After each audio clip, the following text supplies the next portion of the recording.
Hey guys, so looky here what I got. So I used to work for this outfit for years, and my good friend is still a shop foreman, probably the guy I learned most of what I know today. A lot of it I learned from him. His name's Tony, and called Tony and said, "Hey, I really need to get some sprockets pulled," and he said, "Come get it," and he went over it with me. The use of this tool. I've never set this one up before, so he went over it with me. We'll see.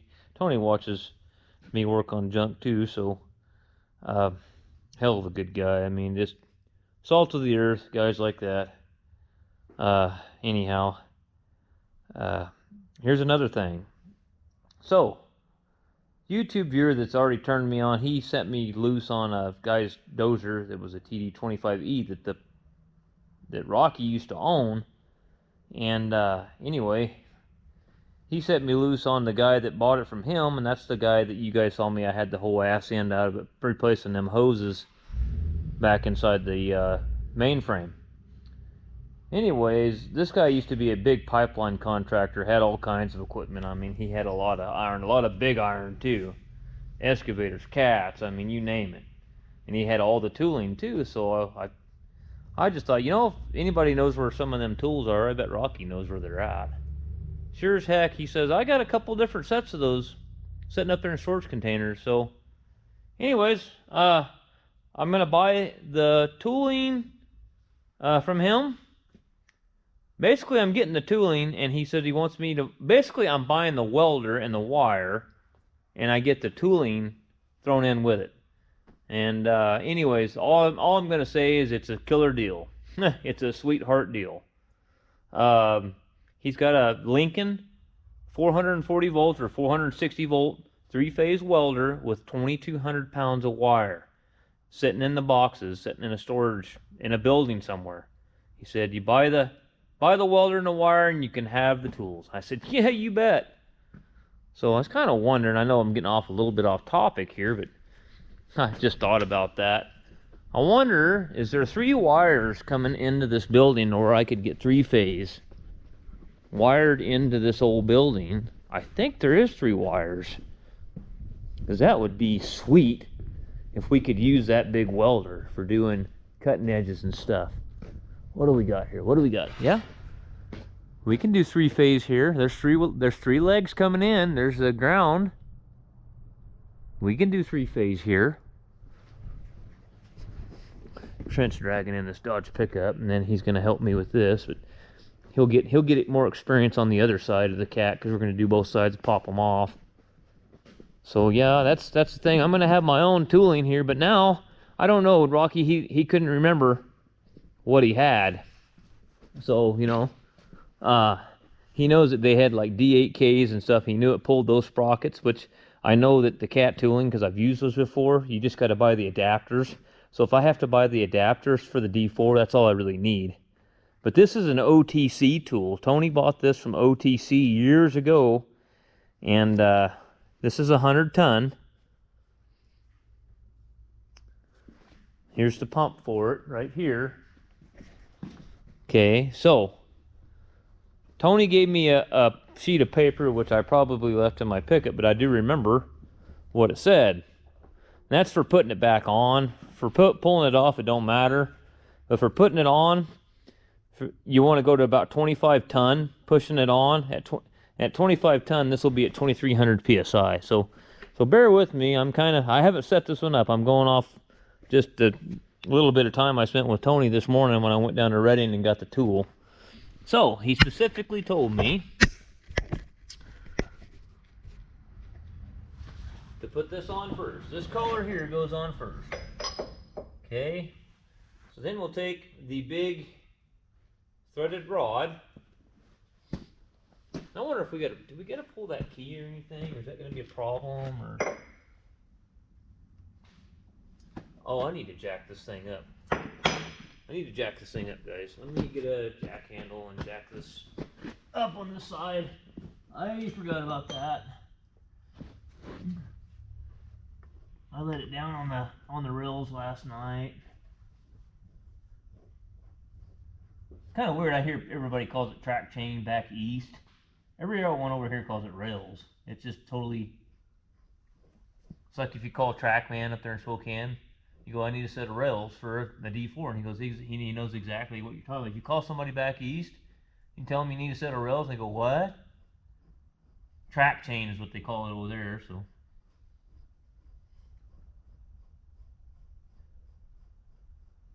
Okay. So the other thing we want to do before we even do any of that is put that nut on there. We'll get it jacked up first.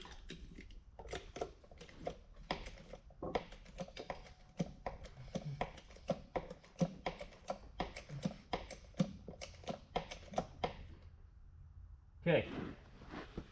Got it to where it's clearing the sprocket, or the rails. So the first thing I would say is put the nut on there. This is the nut you want to screw on the end. This nut screws on the dead axle, but this is the one we want to screw on there.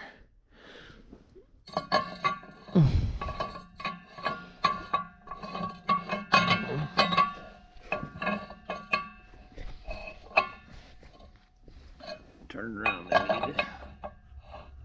There it goes. Okay. Screw that on there a couple threads. That's what we do there.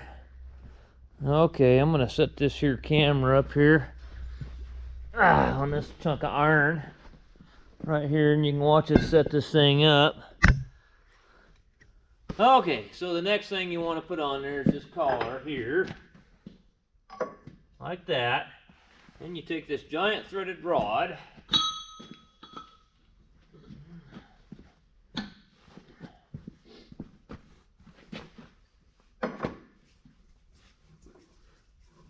As Tony said, make sure you got plenty of thread in there.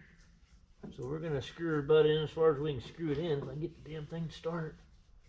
I had it. What the hell's going on here? Not hold my mouth right or something?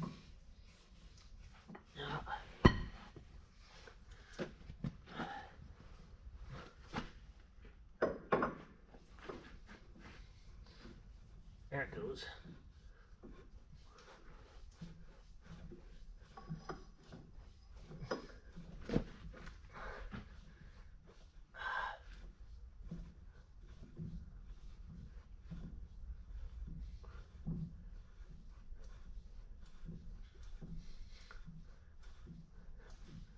I got an idea. Let's take this.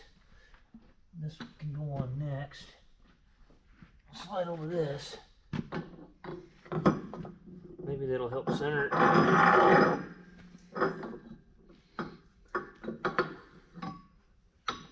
And that'll slide into that collar.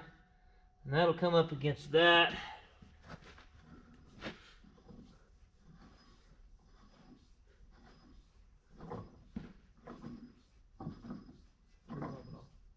Huh? Did you already pop it off? No, I haven't popped it off yet. That's this gear train moving in there. Oh, okay. How far along are we? Just want to make sure I got plenty of meat on the bone there. Probably good. We're just about up against that. Okay. All right. So now, take this big old hunk of iron here.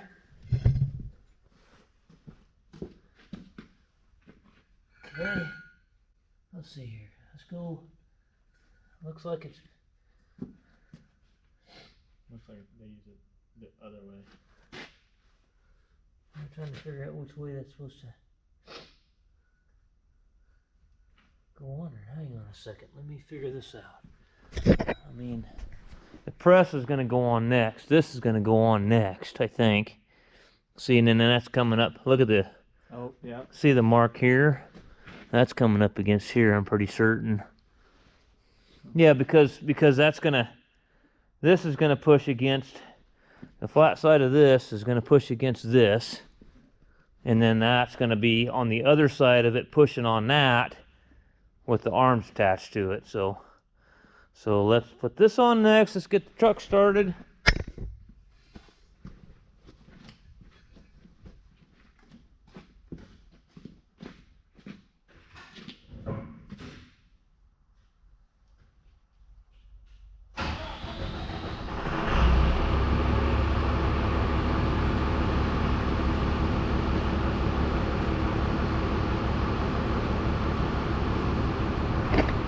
Okay.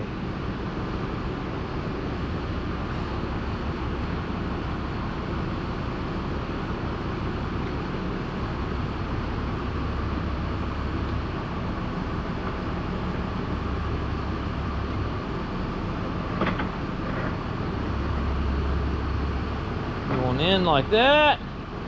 Just leave her there for now, I guess.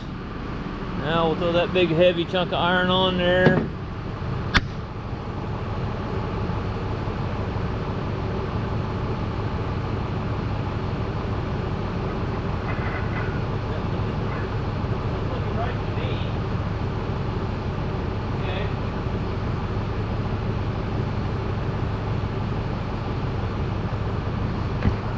Alright, now we gotta hook up our arms, and Tony said once you get the press on the rod, you can let go of it. Get it out of the way.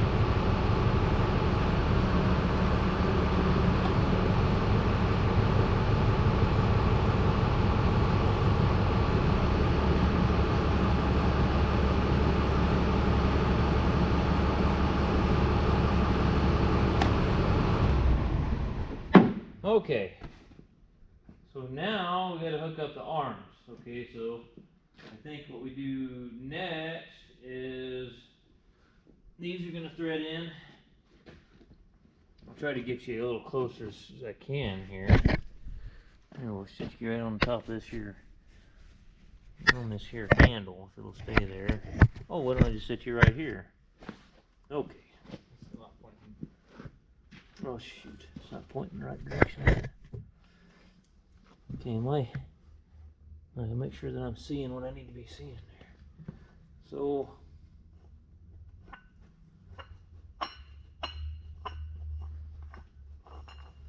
these are gonna go in here like so. And I'm not sure. Let's hook up one arm at a time, I guess, and then we'll see. You want to thread these all the way in from what he's doing. What the guy that does it all, he's done it for 40 years. So that's the guys you want to listen to. Thread it till you get full thread in that, because you know that's pulling on that, putting probably 50-60 times.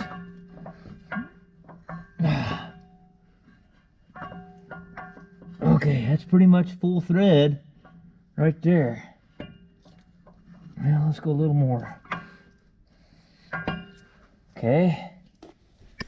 So I guess we can clock our arms where we want to on that.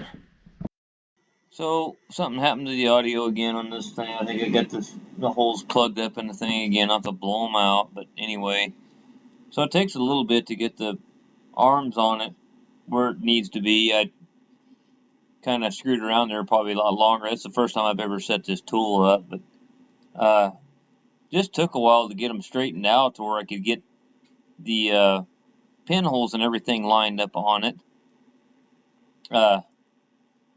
There's two of those arms have a tapered cut in them, and I thought they had to be in a certain position, and things just weren't making sense there for a little while. But then I called Tony and asked him. He said, no, just stick them on there. He said that's for, obviously that must be, this tool works on the old HD Alice Chalmers crawlers. It works on the International TD series. It's a really versatile tool for doing this undercarriage work, which it'd probably be worth buying this tool with the variety of stuff that I work on.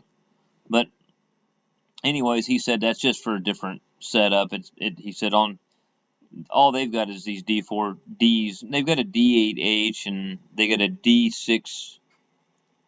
I don't remember if that's I think it's a C or a D, but anyways, it's not applicable for anything that he's doing, which is what I'm doing, so it's not applicable. So I just wanted to make sure that that was in the correct position. You know, when you get a $6,000 or $7,000 tool that you're borrowing, you want to make sure you don't break it.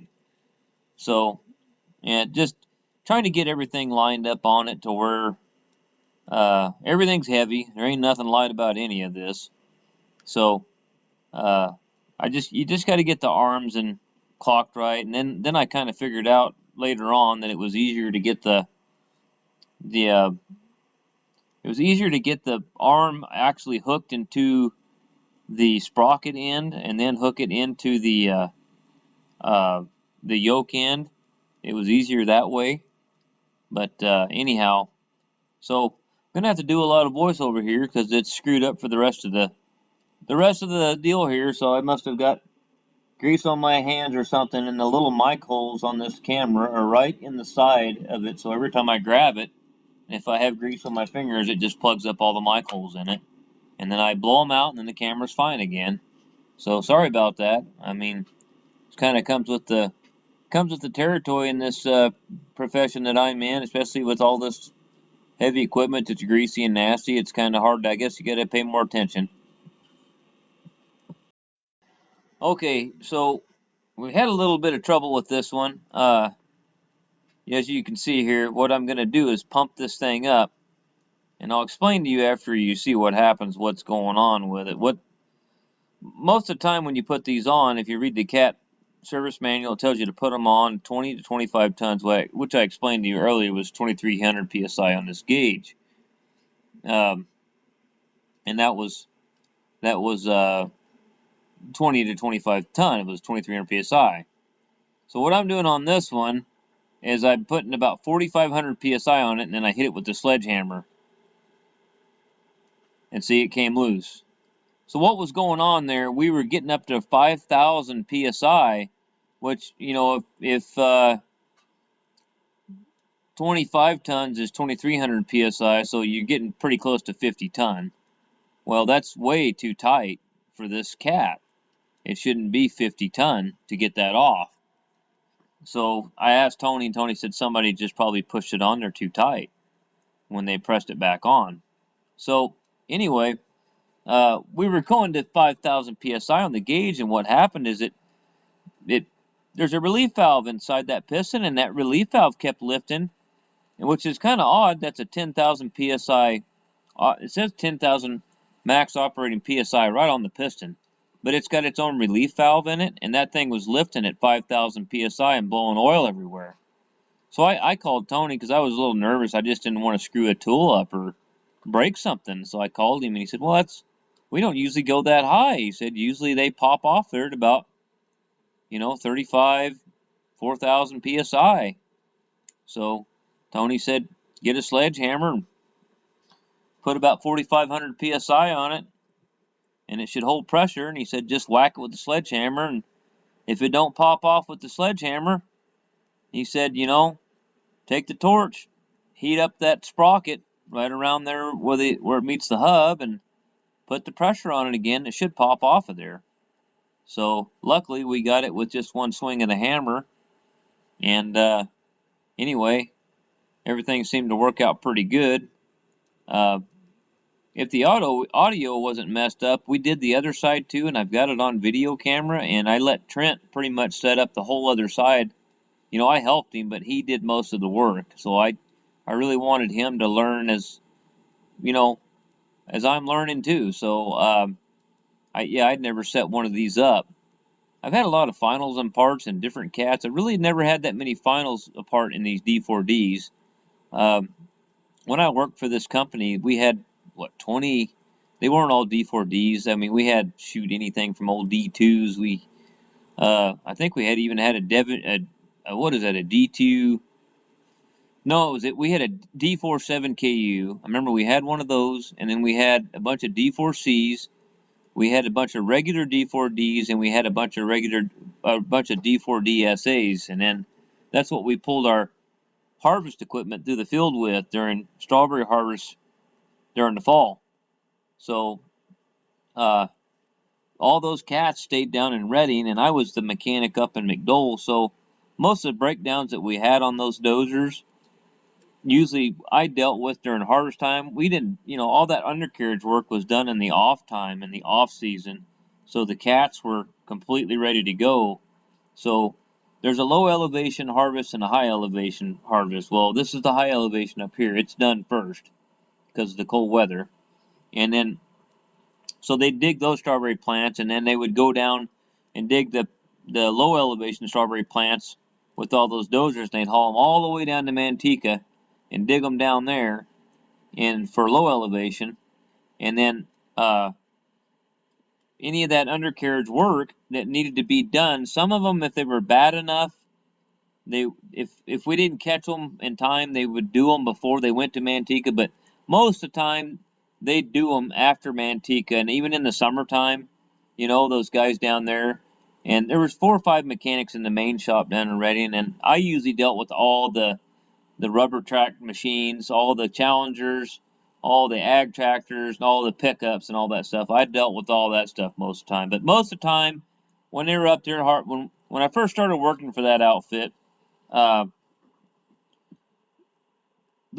them cats had generators on them, and with regulators, and we had a hell of a time because we a lot of those cats, they had to just barely idle to get slow enough to have the harvester, because the harvester, you want to get all the dirt off the plant. So we couldn't hardly go slow enough. We had to just barely idle. Well, them generators, you got to have them wound up to have them charging.